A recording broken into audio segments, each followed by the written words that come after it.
আসসালামু আলাইকুম রহমতুল্লাহি ওয়াবারাকাতুহ। ইন্নাল হামদালিল্লাহ নাহমাদুহু ওয়া নাস্তাঈনুহু ওয়া নাস্তাগফিরুহু ওয়া নাউযু বিল্লাহি মিন শুরুরি আনফুসিনা ওয়া মিন সাইয়্যাতি আ'মালিনা। من يهده الله فلا مضل له ومن يضلل فلا هادي له وأشهد أن لا إله إلا الله وحده لا شريك له وأشهد أن محمدا عبده ورسوله يا أيها الذين آمنوا اتقوا الله حق تقاته ولا تموتن إلا وأنتم مسلمون يا أيها الناس اتقوا ربكم الذي خلقكم من نفس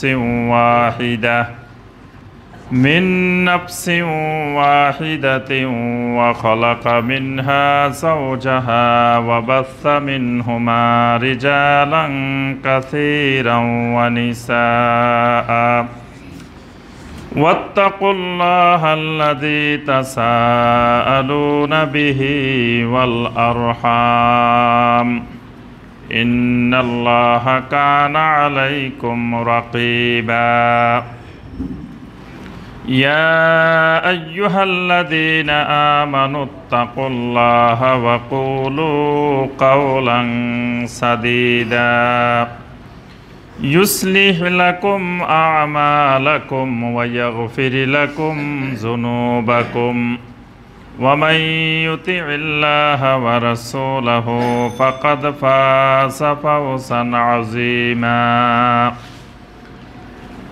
اللهم صل على محمد وعلى آل محمد كما صليت على إبراهيم وعلى آل إبراهيم إنك حميد مجيد اللهم بارك على محمد وعلى آل محمد كما باركت على إبراهيم وعلى آل إبراهيم إنك حميد مجيد। সম্মানিত উলামায়ে কেরাম, সম্মানিত দিনদার মুসলিম ভাই ও বোনেরা, আল্লাহ রব্বুল আলমিনের দরবারে কোটি কোটি শুকরিয়া যে মহান রব্বুল আলমিন আমাদেরকে 1442 হিজরি সনের 16ই জুমাদা আল উলা তারিখে সলাতুল জুমুআ আদায় এবং খুতবাতুল জুমুআ শোনার জন্য আল্লাহ রব্বুল আলমিনের পবিত্র ঘর মসজিদে উপস্থিত হওয়ার পরে কোরআনে কারীম এবং হাদিস নববী সাল্লাল্লাহু আলাইহি ওয়াসাল্লামের আলোকে আল্লাহ রব্বুল আলমিনের দিন সম্পর্কে কিছু কথাবার্তা বলার এবং শোনার তৌফিক দিয়েছেন, সে মহান রব্বুল আলমিনের শুকর আদায় করি, সকলে বলি আলহামদুলিল্লাহ। সম্মানিত মুসল্লিয়ানে কেরাম, আমাদের ধারাবাহিক যে বিষয়ের উপরে আমরা খুতবা শুরু করেছি সেই বিষয়টি হলো আল বিদআত আল মুরাওয়াজাত ফি মুজতামাইনা, অর্থাৎ আমাদের সমাজে বহুল প্রচলিত বিদআত সমূহ। তো বহুল প্রচলিত আমরা 100টি বিদআত আলোচনা করব ইনশাআল্লাহ। তার আগে আমাদেরকে বিদআত চেনার জন্য বিদআতের কিছু মূলনীতি আমাদের বোঝা দরকার, কারণ বেদাতের মূলনীতি না বুঝলে যে 100টি বেদাত আমরা আলোচনা করব ওটা কোন ধারায় কোন কারণে এটা বেদাত মানে একটা জিনিসকে আমরা বললাম যে এটা বেদাত, তা আগে এটার আইনের ধারাটা বুঝতে হবে যে কোন ধারার কারণে, কোন কায়দার কারণে, কোন নীতিমালার কারণে এটা বেদাত।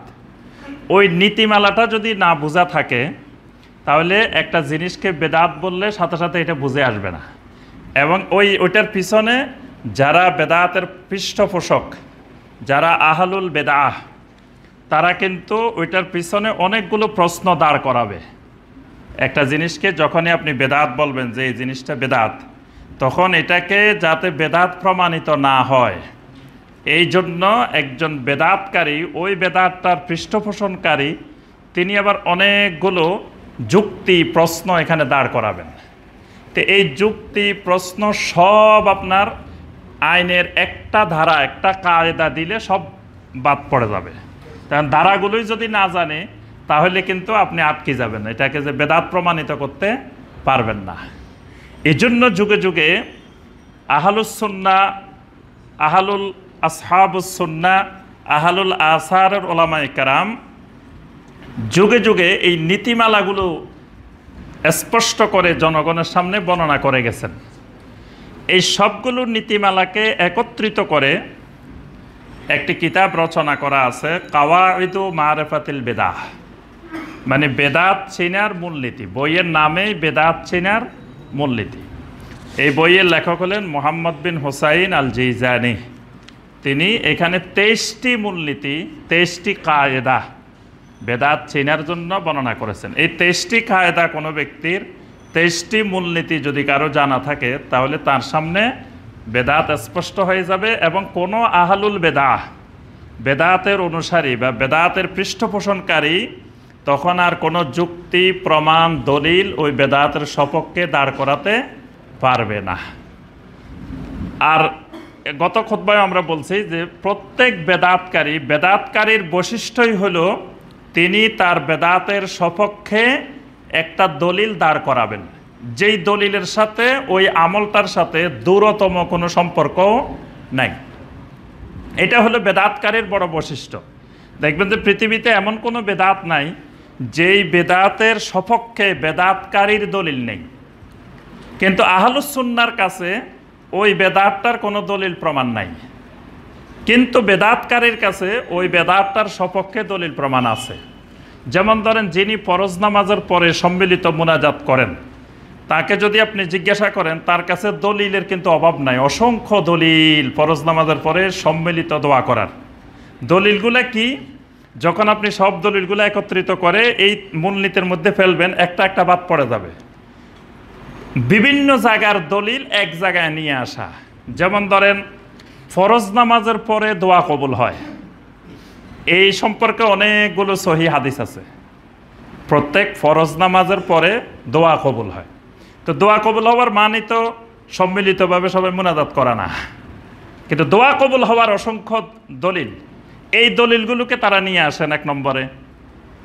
2 নম্বরে, দোয়া করা একটা ফজিলতের কাজ। দোয়ার গুরুত্ব সম্পর্কে অনেক কোরআনের আয়াত আছে, অনেক হাদিস আছে, সেগুলো নিয়ে আসেন আরেক দিক থেকে দোয়া প্রমাণের জন্য। আবার ফরজ নামাজের পরে দোয়া প্রমাণ, ফরজ নামাজের পরে দোয়া কবুল হয়। তারপরে কোনো একটা আমলের জন্য যখন জামাতবদ্ধ হয় মানুষ, এই জামাতবদ্ধ আমলের গুরুত্ব সম্পর্কে অনেক হাদিস আছে, সেগুলোকে এখানে আনা হয়। মানে 3-4 দিক থেকে 3-4 রকমের দলিল এনে একটা বেদাতকে প্রতিষ্ঠিত করা হয়, কিন্তু অরিজিনালি ওইটার সপক্ষে কোনো দলিল। নবী সাল্লাল্লাহু আলাইহি সাল্লাম জীবনে এতবার ইমামতি করছেন। ধরেন, মেরাজের রাত্রে সালাত ফরজ হয়েছে, এরপর থেকে নবী সাল্লাল্লাহু আলাইহি সাল্লাম প্রায় 10 বছরের বেশি নবী সাল্লাল্লাহু আলাইহি সাল্লাম সালাতে ইমামতি করেছেন। জীবনে একবার ফরজ সালাতের সালাম ফিরানোর পরে সকল সাহাবীকে নিয়ে হাত তুলে সম্মিলিতভাবে দোয়া করছেন, সাহাবীরা আমিন আমিন বলছেন। এইরকম একটা দলিলও কোনো জায়গায় খুঁজে পাওয়া যায় না। তাহলে এটার সপক্ষে কিন্তু কোনো দলিল নেই আহলুস সুন্নাহর কাছে, কিন্তু যিনি আহলুল বেদা তার কাছে ধরেন 100-200 দলিল আছে। এখন আপনি যদি বেদাত চিনার মূলনীতি না বুঝেন, তা আপনি তো বলবেন যে কত দলিল, দেখেন আপনি আমাদের বড় হুজুরের সাথে বসেন, বাহাস করেন, মোনাজারা করেন। এখানে বাহাসেরও দরকার নাই, মোনাজারারও দরকার নাই, এটা এমনিই বাদ। বিভিন্ন জায়গার দলিল আমি আরেক জায়গায় সেট করতেছি, এটা বেদাতের বৈশিষ্ট্য, এটা আহলুস সুন্নাহর বৈশিষ্ট্য নয়। এবাদতটা হলো তাওয়াক্কুফিয়া, মানে এবাদত দলিল নির্ভর, দলিলবিহীন এবাদত করা যায় না। যেমন মানে 4 রাস্তার মোড়, এখানে বিভিন্ন ধরনের সিগন্যাল থাকে, এই সিগন্যালে অপেক্ষা করতে হয়, সাথে সাথে গাড়ি নিয়ে যাওয়া যাবে না, ওখানে দাঁড়ায় দেখতে হবে এখন কি রেড সিগন্যাল না গ্রিন না ইয়েলো, কোন কালারের আছে, ওই কালার বুঝে আমার সিগন্যাল বুঝে তারপরে আগাইতে হবে। একটা ইবাদত করার আগে থেমে যাইতে হবে, থামার পরে আমাকে দলিল দেখতে হবে যে এটা সপক্ষে কোনো গ্রিন সিগন্যাল দলিল আছে কিনা, বা রেড আছে কিনা, বা এখানে হলুদ আছে কিনা, কোন ধরনের দলিল আছে, দলিল বুঝে তারপরে কাজটা করতে হবে। দলিল জানার আগে কোনো ইবাদত করা যাবে না, প্রত্যেকটা ইবাদত। এই জন্য বেদাত চিনার মূলনীতিগুলো আমাদের জানা জরুরি। আলহামদুলিল্লাহ আমরা এই বিষয়ে মোট 15টি খুতবার মধ্যে প্রথম খুতবা গত মাসে আলোচনা করেছি, আজকে আমাদের এই বিষয়ের উপরে দ্বিতীয় খুতবা। প্রথম খুতবায় আমরা বেদাত কাকে বলে এই বিষয়ে আলোচনা করেছি এবং 3টি মূলনীতি আমরা আলোচনা করেছি। আজকের খুতবা ইনশাআল্লাহ 5টি মূলনীতি আমরা আলোচনা করব, 4 থেকে 4, 5, 6, 7, 8 এই 8 নম্বর পর্যন্ত এই 5টি বেদাত চিনার মূলনীতি আমরা আলোচনা করব ইনশাআল্লাহ। তো ওই যে বইটার কথা বললাম, ওই বইতে পড়লে বিস্তারিত জানা যাবে এই মূলনীতিগুলো সম্পর্কে। যত প্রশ্ন বেদাতকারীদের আছে একটা বেদাতের পিছনে, সব প্রশ্নের জবাব ওখানে দেওয়া আছে প্রত্যেক মূলনীতির সাথে। তা আমরা তো দীর্ঘ এরকম সময় নাই, আমাদের আলোচনা হলো সংক্ষিপ্ত, এই জন্য অল্প সময়ে আমরা সংক্ষেপে আলোচনাগুলো করার চেষ্টা করব ইনশাআল্লাহ। 4 নম্বর মূলনীতি, কুল্লু ইবাদাতিন মিনাল ইবাদাত, যত ইবাদত আছে প্রত্যেকটা ইবাদত তারাকা ফিলাহা সালাফাস সালেহ, সালাফে সালেহিনেরা এই ইবাদতটা বর্জন করেছেন, পরিহার করেছেন। মিনাস সাহাবা ওয়া তাবেঈন ওয়া তাবেঈহিম, মানে সাহাবাই কেরাম, তাবেঈনে কেরাম, তাবেঈনে কেরাম, তারা এই ইবাদতটা কেউ করেন নাই। সাহাবীরাও করেন নাই, তাবেঈনেরাও করেন নাই, তাবেঈনও করেন নাই। যে 3টা যুগকে নবী সাল্লাল্লাহু আলাইহি সাল্লাম খায়রুল কুরুন বলছেন, যে কিয়ামত পর্যন্ত আমার উম্মতের সবচাইতে শ্রেষ্ঠ যুগ, উত্তম যুগ, প্রথম যুগটা হলো সাহাবাই কেরামের যুগ, দ্বিতীয় যুগটা হলো তাবেঈনে কেরামের যুগ, তৃতীয় যুগটা হলো তাবেঈনে কেরামের যুগ। তাহলে এই 3 যুগে সাহাবাই কেরাম, তাবেঈনে কেরাম, তাবেঈনে কেরাম এই ইবাদতটা করেন নাই। আও নাকলিহা, মানে তারাকা নাকলিহা, তাদের কিতাবে এই ইবাদতটা সম্পর্কে কোনো কিছু উল্লেখ করেন নাই, কোনো নকল করেন নাই, মানে কোনো বর্ণনা ইবাদতটা সম্পর্কে আনেন নাই। আও তাদবিনিহা ফি কুতুবিহিম, তাদের কিতাবে এই ইবাদতটা করা সম্পর্কে কোনো কিছু সংকলিত করেন নাই। আবি তাআররুদে লাহা ফি মাজালিসিহিম, তাদের জিকিরের মাজলিসে এই ইবাদতটা সম্পর্কে কোনো আলোচনা তারা করেন নাই। ফা ইন্নাহা তাকুনু বেদাহ, এটা নিঃসন্দেহে বেদাত, এই ব্যাপারে আর কোনো সন্দেহ নাই।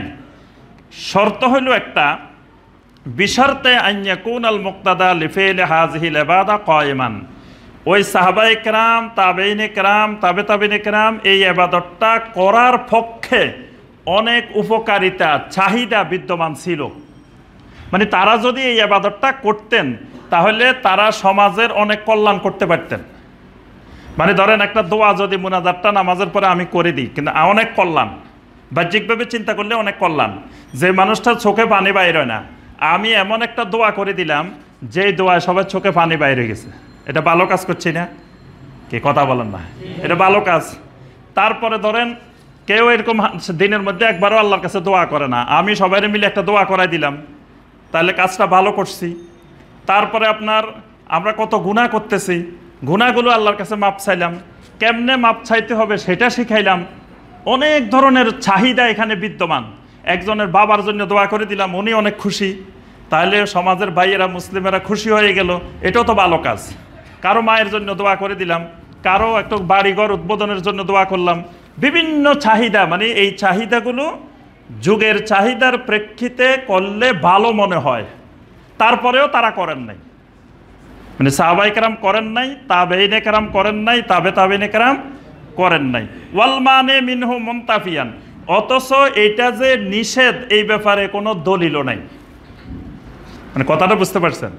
মানে অনেকে বলে যে এটা যে করা যাবে না, কোথায় পাইছো দেখাও, বা এটা যে আল্লাহ রসুল নিষেধ করছেন, করতে মানা করছেন, মানা করার দলিল দেখাও।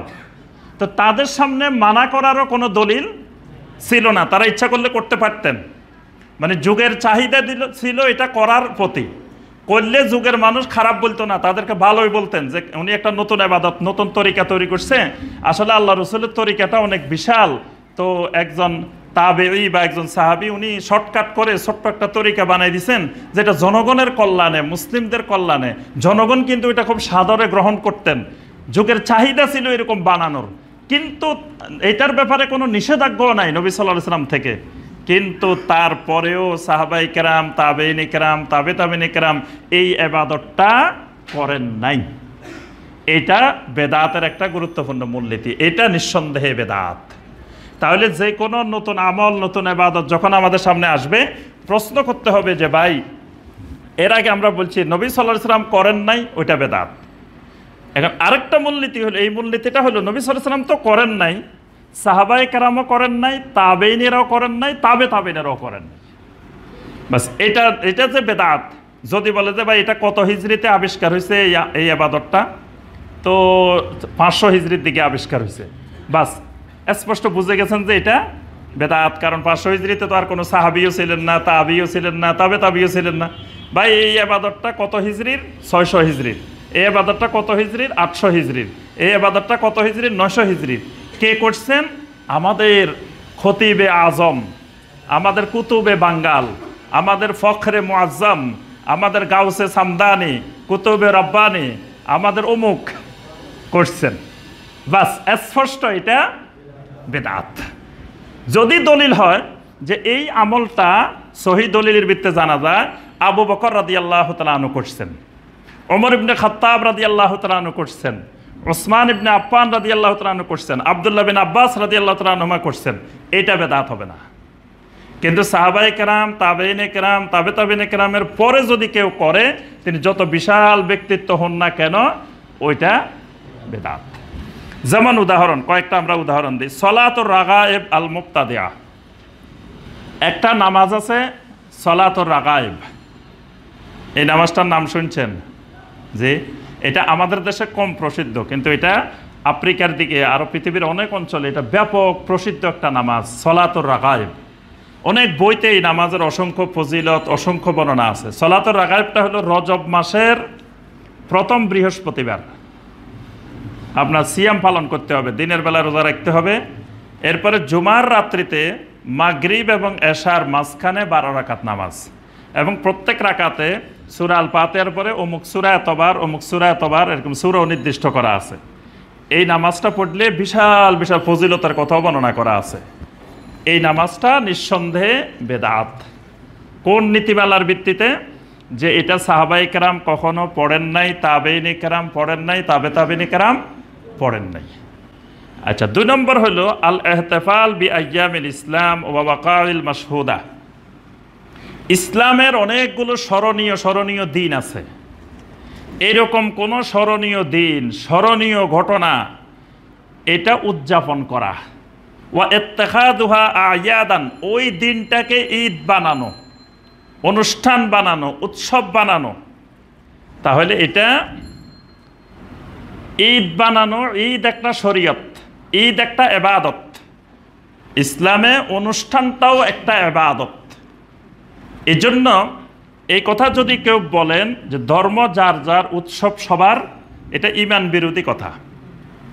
কারণ উৎসবটা ইবাদতের অংশ, উৎসবটা ঈমানের অংশ। সুতরাং উৎসব সবার হতে পারে না। একজন মুসলিমের উৎসবগুলো ইবাদত, উৎসবগুলো শরীয়ত। শরীয়ত নির্ধারণ করে দিয়েছে কোন কোন জায়গায় আপনি উৎসব করতে পারবেন, কোন কোন জায়গায় উৎসব করতে পারবেন না, কোন কোন দিন ঈদ হিসাবে উদযাপন করতে পারবেন, কোন কোন দিন পারবেন না। যেমন নবী সাল্লাল্লাহু আলাইহি সাল্লামের জন্মদিন, আল ইহতিফাল বিমাউলাদিন নবী সাল্লাল্লাহু আলাইহি সাল্লাম, এই দিন জন্মদিন পালন করাটা স্পষ্টভাবে নিঃসন্দেহে বেদাত। কারণ কি? এই নীতিমালা যে নবী সাল্লাল্লাহু আলাইহি ওয়াসাল্লামকে আল্লাহর জমিনে সবচাইতে বেশি মহব্বত করতেন সাহাবায়ে কেরাম রাদওয়ানুল্লাহি তাআলা আলাইহিম আজমাইন। তাদের চেয়ে কেউ যদি বেশি মহব্বতের দাবিদার হয়, এটা মিথ্যা দাবিদার। কিয়ামত পর্যন্ত সাহাবায়ে কেরামের চাইতে নবী সাল্লাল্লাহু আলাইহি ওয়াসাল্লামকে কেউ বেশি ভালোবাসতে পারবে না। সাহাবায়ে কেরাম জান্নাতের সনদ প্রাপ্ত, কিয়ামত পর্যন্ত আর কেউ জান্নাতের সনদ প্রাপ্ত না। একমাত্র সাহাবায়ে কেরামদেরকে আল্লাহ রাব্বুল আলামিন কোরআনে কারিমের অসংখ্য আয়াত দিয়ে জান্নাতের সুসংবাদ দিয়েছেন। সরাসরি সুসংবাদ দিয়েছেন সূরা তাওবার 100 নম্বর আয়াতে। আল্লাহ পাক এখানে সাহাবায়ে কেরামদেরকে জান্নাতের সনদ দিয়েছেন। তারপরে সাহাবায়ে কেরামদের ঈমানের সার্টিফিকেট আল্লাহ পাক দিয়েছেন। সাহাবায়ে কেরামদের ঈমানের মতো দুনিয়ার সবাইকে ঈমান আনতে বলছেন।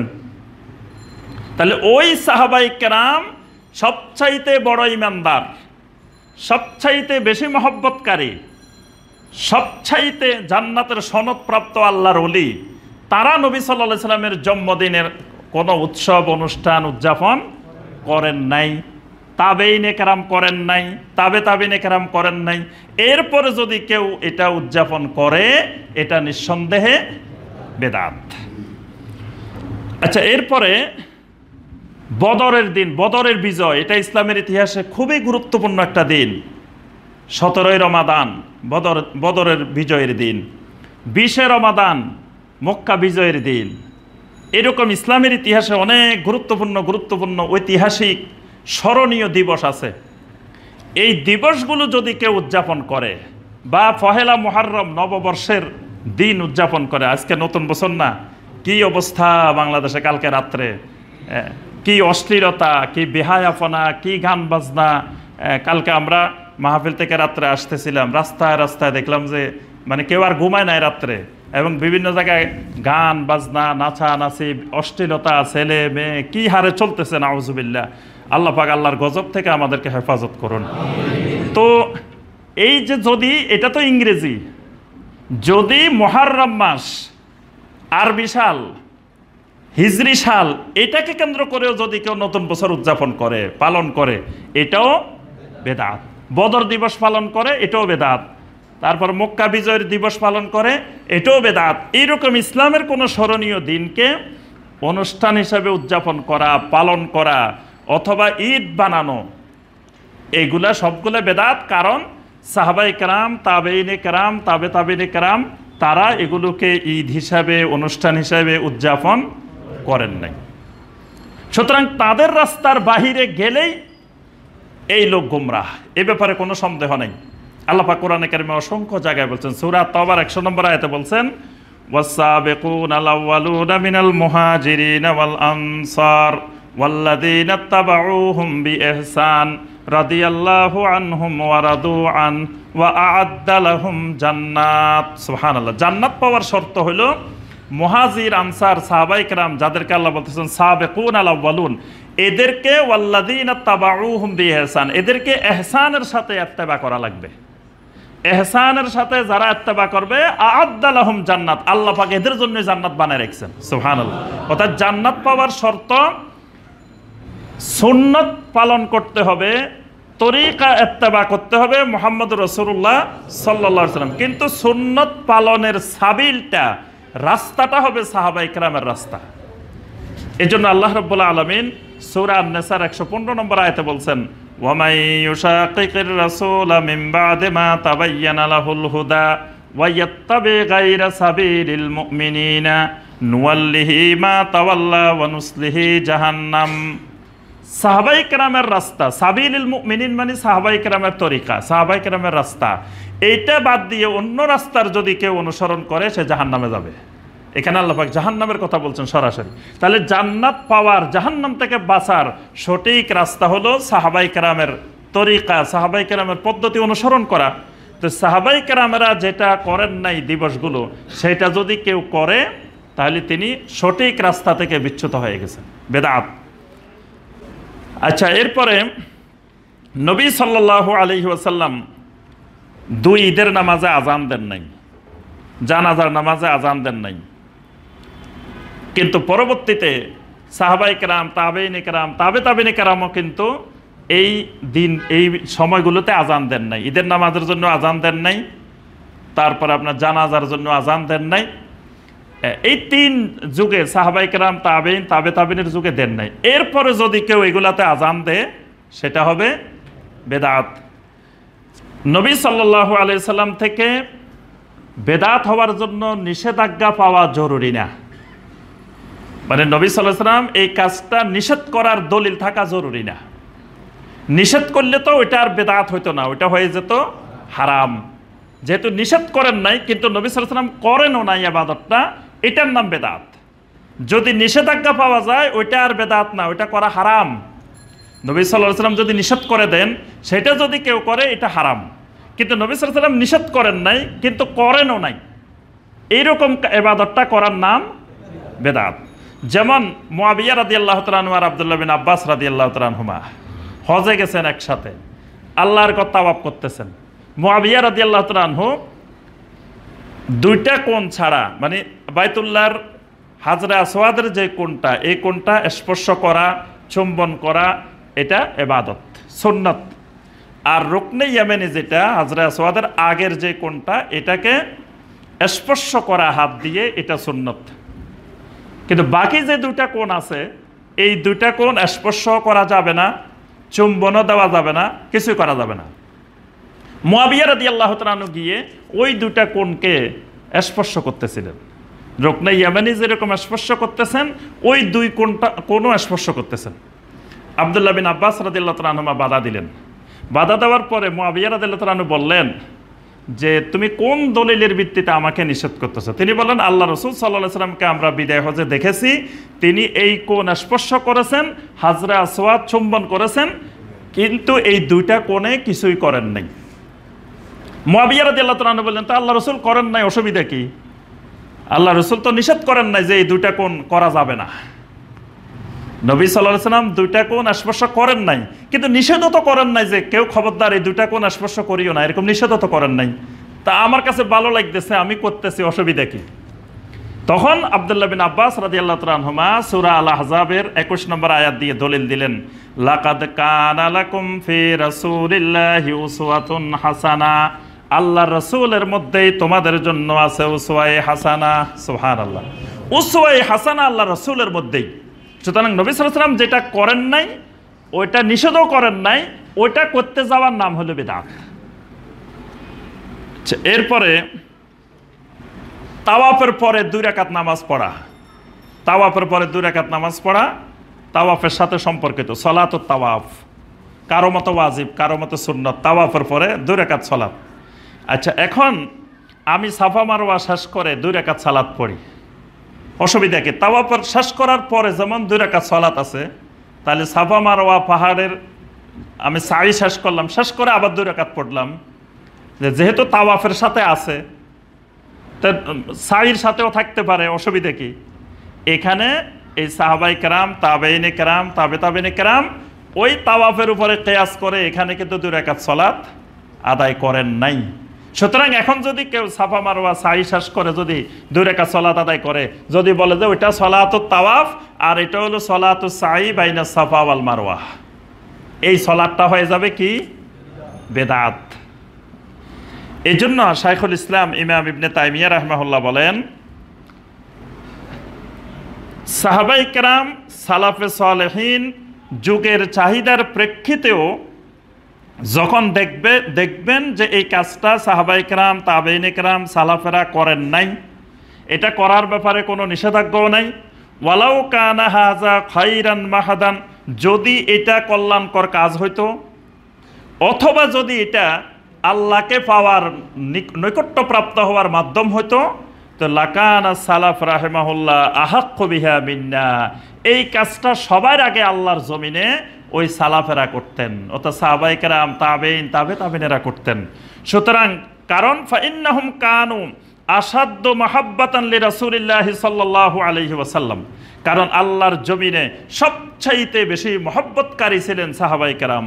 ওয়া তাযীমান লাহু মিন্না, নবী সাল্লাল্লাহু আলাইহি ওয়াসাল্লামকে সবচেয়ে বেশি তাযীম যারা করছেন তারা হলেন সাহাবায়ে কেরাম রাদওয়ানুল্লাহি তাআলা আলাইহিম আজমাইন। সুতরাং তারা যাতে করেন নাই, তো বুঝতে হবে যে এই কাজটা কিয়ামত পর্যন্ত আর করা যাবে না।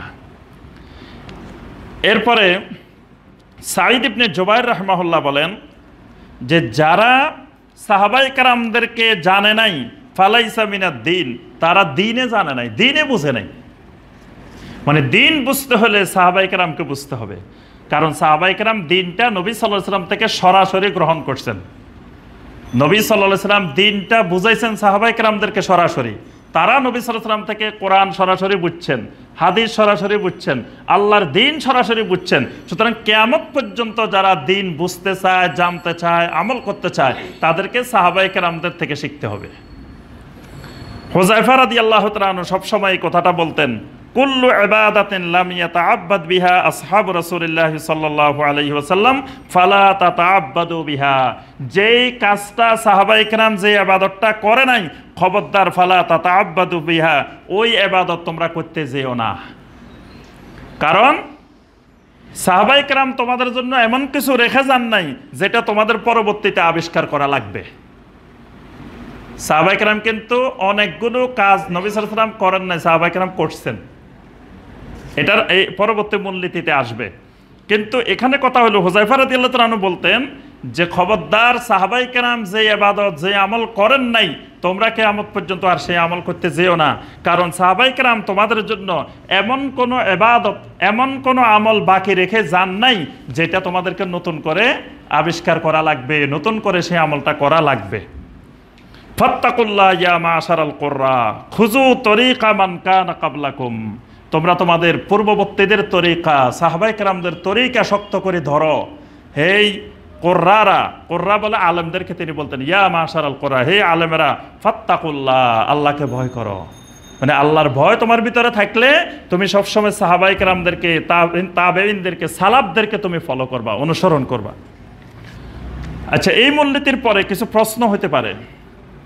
একটা প্রশ্ন হলো, তো নবী সাল্লাল্লাহু আলাইহি ওয়াসাল্লাম করেন নাই বা সাহাবায়ে কেরামও করেন নাই, তা আমরা করলে অসুবিধা কি? কাজটা তো ভালো। সাহাবায়ে কেরাম না করলে যে আমরা করতে পারবো না তা তো নিষেধাজ্ঞা নাই। নবী সাল্লাল্লাহু আলাইহি ওয়াসাল্লাম তো এরকম নিষেধ করেন নাই যে আমার সাহাবীরা এটা না করলে তোমরা এটা করিও না। তাহলে সাহাবায়ে কেরাম, তাবেঈন কেরাম না করলে আমরা করলে অসুবিধাটা কি? এটার জবাব হলো সূরা আল মায়েদার 67 নম্বর আয়াত। আল্লাহ পাক বলছেন, ইয়া আইয়ুহার রাসূল বাল্লিগ মা উনজিলা ইলাইকা মির রাব্বিক, হে আমার রাসূল, আমি আল্লাহর পক্ষ থেকে যা নাজিল করা হয় আপনি সব দুনিয়ার মানুষের কাছে পৌঁছাই দেন। তাহলে নবী সাল্লাল্লাহু আলাইহি ওয়াসাল্লাম শতভাগ পৌঁছাইছেন ইবাদত, এমন কোনো ইবাদত বাকি রাখেন নাই যেটা নবী সাল্লাল্লাহু আলাইহি ওয়াসাল্লাম আমাদের কাছে পৌঁছান নাই। তাহলে পরবর্তীতে কোনো নতুন ইবাদত তৈরি করা মানে নবী সাল্লাল্লাহু আলাইহি ওয়াসাল্লাম এটা পৌঁছান নাই, পৌঁছাইতে ভুলে গেছেন, নাউজুবিল্লাহ, অথবা পৌঁছাইতে কার্পণ্য করছেন। আমরা পরে জেনে গেছি নবী সাল্লাল্লাহু আলাইহি ওয়াসাল্লামের নবুয়তের উপরে রিসালাতের খেয়ানতের তহমত এসে যাবে, তার ঈমান চলে যাবে পরবর্তীতে যদি কেউ এরকম মনে করে। আচ্ছা, এরপরে হলো